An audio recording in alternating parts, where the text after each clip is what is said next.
J'avais une question. Ouais. Dans les frais que vous avez dû investir au début, il y a aussi le rachat de la marque, non?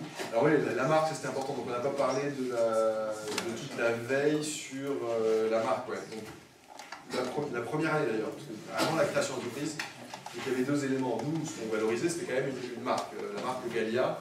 Et c'est ça aujourd'hui qui vaut de l'argent, qui vaut de la valeur de notre société. C'est la marque. Et donc on a fait notre étude de marché à voir qu'est-ce qu'on voulait faire avec comme marque. Est-ce qu'on voulait créer une nouvelle marque? Donc créer une marque, on aurait pu l'appeler la Parisienne ou un truc comme ça. Ou est-ce qu'on voulait reprendre une marque qui existait et se baser sur un socle déjà existant? On a décidé de relancer une marque parce qu'on s'est dit, on se base sur quelque chose d'existant et on va dire que la bière, c'est comme si elle a toujours existé, donc elle a une forte légitimité. Parce qu'on a marqué depuis 1890, la bière existe depuis 1890 et elle s'est arrêtée en 69, et là on l'a relancée en 2010. Mais ça on dit pas, enfin on le dit sur le site qu'il y a 40 ans de trou où il n'y a rien eu. Mais en fait, ce qu'on voulait se dire, c'est que quand les gens découvraient la marque, ils disaient, ah bah c'est la bière de Paris parce qu'elle est là depuis 1890, c'est la plus légitime, etc. Donc comme ça on écrasait les autres marques qui voulaient se créer, parisiennes, qui pouvaient se dire, bah, moi je crée une bière parisienne de toutes pièces, mais nous on est plus légitime que toi parce que nous on existe depuis 100 ans. Donc on a voulu une ancienne marque, on est allé étudier donc, les aspects juridiques sur le dépôt de marque, c'est l'INPI. C'est un organisme, donc le dépôt de marque était dans le centre de Paris.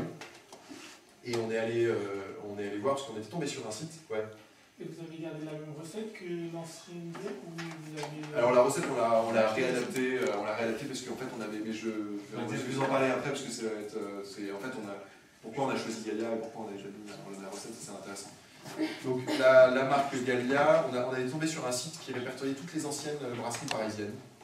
Et donc il y avait des marques Lutèce, du Lévis, etc., comme je disais tout à l'heure. Et donc on a cherché sur la base de données INPI et on voyait que la bière Lutèce, par exemple, elle appartenait au numéro 1 mondial. Elle appartient à eux, mais ils ne l'exploitent pas. Ils sont propriétaires de la marque Lutèce, mais ils ne l'exploitent pas. Et si nous on va les voir en disant vous devez vous racheter votre marque, bah, les mecs ils ont fait plaisir, voilà, bah, on vous la cède pour 1 million d'euros si vous voulez, même alors qu'elle n'existe plus, mais ils sont propriétaires de la marque. Et la bière elle a cessé d'être exploitée dans les années 90. Donc il fallait qu'on trouve une marque, on voulait lancer l'ancienne marque qui n'appartienne à personne. Et on est tombé sur la bière Gallia qui n'appartenait à personne, sauf à quelqu'un qui vendait un autre produit totalement différent en fait. Et c'est Danone, qui est quand même un gros industriel, qui est propriétaire du lait pour enfants Gallia. Lait pour enfants Gallia, lait pour vous voyez dans les pubs, etc. Et donc c'était une des seules marques parisiennes, parce qu'il y avait 5 grosses marques parisiennes. Et par exemple, Duménil, elle appartient à Cronenbourg, Karcher, ça appartient toujours à Cronenbourg. Donc Gallia, en fait, elle appartenait à plus personne, parce que je pense que personne n'avait osé la déposer à cause de Danone, qui avait, quand on allait sur INPI, qu'on tapait Gallia, Danone, il y avait 40 dépôts de marque, trucs bien verrouillés, les mecs, ils ont une armée de juristes derrière eux. Donc on va voir un gars d'INPI, on prend un conseil de gars d'INPI, le conseiller juridique d'INPI nous dit bah non, vous n'avez pas le droit de déposer la marque, ça appartient à Danone. Je dis même c'est deux produits différents, regardez il y a bien la crème de dessert Mont Blanc et les stylos Mont Blanc, donc c'est juste un nom, on peut quand même... il me dit mais là c'est contradictoire, c'est-à-dire qu'en plus vous êtes partie de la même classification, la bière et le lait pour enfants c'est quand même totalement contradictoire. Alors, on ne peut pas confondre les stylos et la crème Mont Blanc. Mais on peut faire des liens avec la bière, on peut dire la bière qui se boit comme une petite comme une expression. Et Danone, ça fait 25 ans qu'ils travaillent leur marque et qu'ils investissent des millions d'euros dedans. Vous allez vous faire embêter. Bon, nous, on a écouté le gars, il nous a dit vraiment, ça sert à rien de déposer. Et nous, on s'est dit, mais si on dépose la marque, qu'est-ce qu'on risque? On va juste avoir un courrier de Danone qui dit retirer votre marque. Ils ne vont pas nous demander 50, 100 000 euros, on ne les a pas, il ne faut rien demander, on n'a pas d'entreprise. Donc on va déposer la marque Gallia. Pour la bière, on la dépose en logo et en nom. Ça vaut 220 euros un dépôt de marque. Voilà, c'est pas grand-chose quoi. Et je suis sûr qu'il y a des gars qui se font de l'argent en déposant des anciennes marques, qui ne les exploitent pas, mais il y a un jour où quelqu'un va les récupérer et il les rachète plus que 200 euros. C'est aussi un business, hein. Il y en a qui déposent des marques qui appartiennent en même temps. Donc on a déposé la marque, 200 euros, et 3 mois après on reçoit un courrier de Danone. Forcément, enfin, les mecs ils reçoivent des alertes, il y a des gars qui ils voient, bah tiens, il y a un mec qui a déposé Gallia.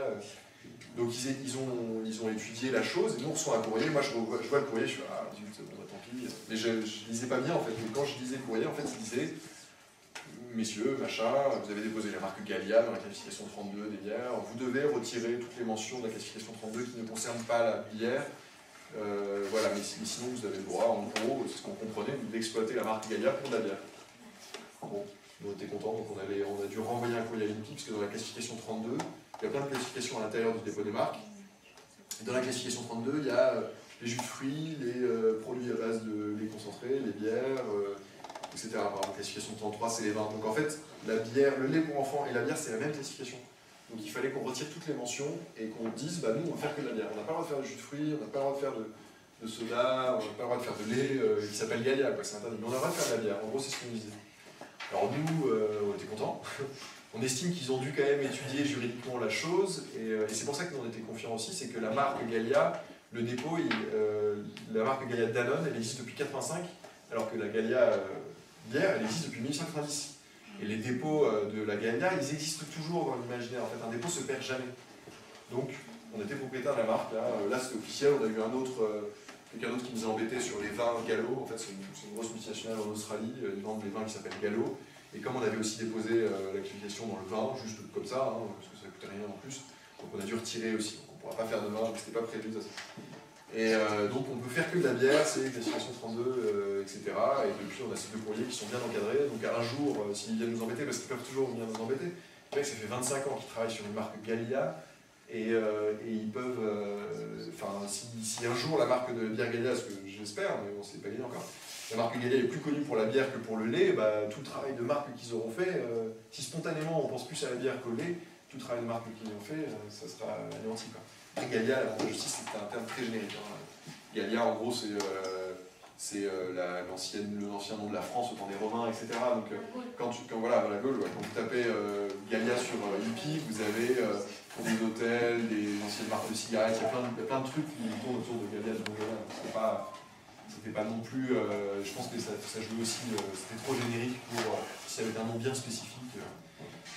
Donc le dépôt de marque a été fait. Après, il y a un autre aspect juridique que nous, il fallait comprendre, c'est que cette marque, elle avait quand même des descendants. Il y avait des gens qui. Il y avait des propriétaires quoi, avant. En 69, quand ça a été revendu, on a cherché à rencontrer les descendants de cette marque. Parce que si eux n'avaient plus de propriété sur la marque, ils avaient un propriété sur un droit moral sur l'histoire de cette marque. C'est-à-dire que nous, si on commençait à parler de leurs grands-parents, de leurs machins, en disant ouais, on va avancer la marque Gallia, etc., ils pouvaient se dire attendez, vous n'avez pas le droit de parler de vos parents, de vos grands-parents, je vous autorise pas. Vous l'appropriez comme si c'était votre histoire familiale. Donc il fallait les rencontrer, et on a rencontré un monsieur qui a 70 ans, qui est donc l'arrière-petit-fils du fondateur, le fils du dernier brasseur dans les années 60, c'est la brasserie Gallia. Et on a eu la chance parce qu'il était hyper emballé par l'idée. Il avait un certain âge et lui, il n'aurait jamais pu faire ça. Il avait travaillé dans un autre domaine. Et il était tout content qu'on puisse, et fier qu'on puisse relancer la marque Gallia. Donc il s'est dit, c'est une grande fierté pour moi. Donc il nous a donné son accord verbal.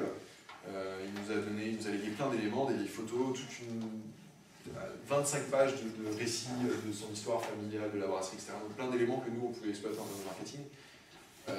Il faudrait quand même qu'on lui fasse signer, là ça c'est récemment qu'on s'y pense, parce que là, notre société est en train de se développer, il faut quand même qu'on lui fasse signer un papier comme quoi il nous autorise à exploiter l'histoire de sa famille à bon escient, etc.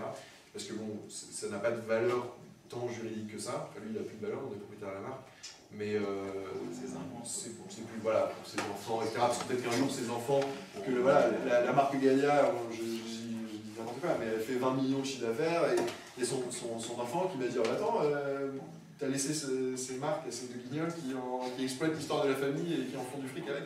On peut toujours se soulever, et juridiquement c'est toujours très flou dans tous les domaines, donc on a leur bénédiction, on a la bénédiction d'autres membres de la famille, etc. Donc il faudrait quand même qu'on leur fasse signer, donc notre objectif c'est de les réunir un jour ou un autre et de leur faire signer un petit papier en disant voilà, on autorise Guillaume et Jacques, on autorise Gallia à raconter, maintenant on met pas de photos de leurs grands-parents, enfin on essaye de ne pas trop mettre de photos, parce qu'on a quand même de leurs grands-parents ou de leur famille, où on leur demande avant, voilà, parce que voilà, on ne rentre pas dans les détails, les querelles familiales qu'il y a eu dans cette brasserie, etc. Donc l'aspect juridique, c'est un aspect hyper important, et ce monsieur donc, il nous a légué donc la marque, on a été propriétaire. Sur la recette, il nous a légué des éléments dont on n'avait pas beaucoup d'indications de recette, et personne n'était capable de nous dire en fait quelle était la recette de la Gallia. Là, pour le compte, on n'a pas trouvé d'informations du tout dessus. Pas quel type de houblon, quel type de... On savait juste qu'ils faisaient des bières à 2%, des bières qui n'existent plus, c'est des bières hyper légères. Avant, on consommait ça dans les bars, etc. Mais maintenant, ça n'existe plus. Donc, nous, on est parti du principe qu'on allait lancer une blonde de tradition. On relance une bière blonde comme on les faisait autrefois, et pas comme on les fait aujourd'hui, parce qu'aujourd'hui, ils les font comme ça, et c'est pas bon. Donc, on est parti dans une blonde de type Pilsen, et c'est pour ça aussi qu'on est parti en République tchèque.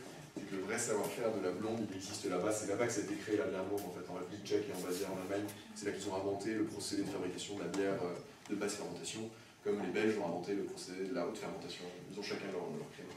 Nous, comme c'était une bière de basse fermentation, la République tchèque, le savoir-faire il est perdu en France, et le savoir-faire, on voulait l'avoir en République tchèque, maintenant on l'a rapatrié. Donc là, sur les aspects de recettes, il fallait un peu jongler parce qu'il fallait expliquer. On disait oui, on s'est basé sur la recette d'origine. Forcément, ça c'est de l'aspect marketing. On dit qu'on s'est basé, après ça nous engage que nous. Hein. On n'est pas rentré dans le détail, et puis les gens ne demandaient pas les détails puisqu'ils n'y connaissent rien, les gens en face de nous. Enfin, voilà, on veut, faut vendre du rêve, donc on vend du rêve, et on dit, comme beaucoup de personnes nous posent cette question, on leur vend du rêve, mais bon, c'est pas forcément tout le temps. Il y a tout le background derrière qui n'est pas exact. Je vous dis la vérité, je ne vais pas le dire. Et sur les aspects, donc après, il y avait tout le travail de la marque, de relancer la marque, donc il y avait tout le travail de graphique, etc. Et nous, on avait plein d'indications, parce qu'on avait plein de vieilles étiquettes, compagnie, et on s'est dit, on va remoderniser le logo.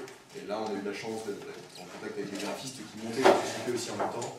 Et on s'est accordé avec eux pour dire, on ne vous paye pas, mais vous utilisez Gallia comme référence pour avoir deux nouveaux clients.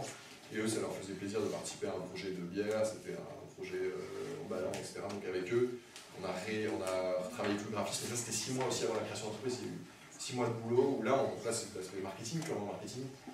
Travailler graphiquement, comment redonner vie à cette marque, qu'est-ce qu'on veut évoquer, Donc voilà, on a choisi les couleurs bleu et vert de la plaque de rue parisienne.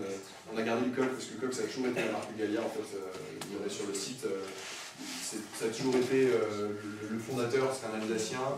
À l'époque, l'Alsace appartenait à l'Allemagne en 1890, et donc il a voulu affirmer sa fierté à la France en mettant l'emblème de la France. Donc voilà, nous on ne peut pas forcément évoquer le côté France, mais bon, le coq, Change Shop, on trouvait ça sympa, donc c'est regardez, c'est un peu franchouillard, à l'export ça marche pas bien. Et on a adopté un style un peu rétro, tout est vachement étudié, hein, les couleurs, la typo, c'est une typo Hector Dumas, c'est une typo qu'on a dans le métro parisien. Voilà, ça nous a mis 6 mois, on est revenu en arrière et tout, donc ça c'est tout le travail au préalable de marketing, c'est le travail le plus passionnant, parce que c'est le travail le plus sympa quand tu cherches à créer un truc, ça implique un peu plus de créativité que l'aspect juridique ou l'aspect financier, nous ça nous plaisait plus.